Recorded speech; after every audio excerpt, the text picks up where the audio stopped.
মুরগির ছা পড়েছে? হ্যাঁ হ্যাঁ, সাদা মুরগির দিয়ে ছা আছে, কালা কালা ছা।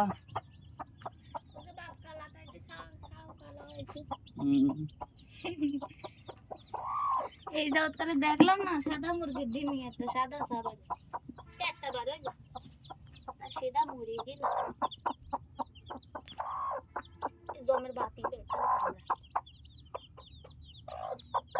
কতগুলো ছা হয়েছে?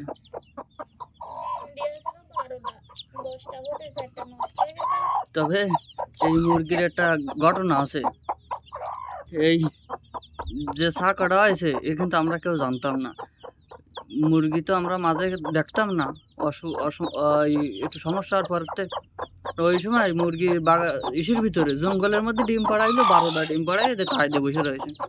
তাই কুটি এনে বাবা থুয়ে দিয়েছে, তার হাতে ছা বেরিয়েছে 10টা।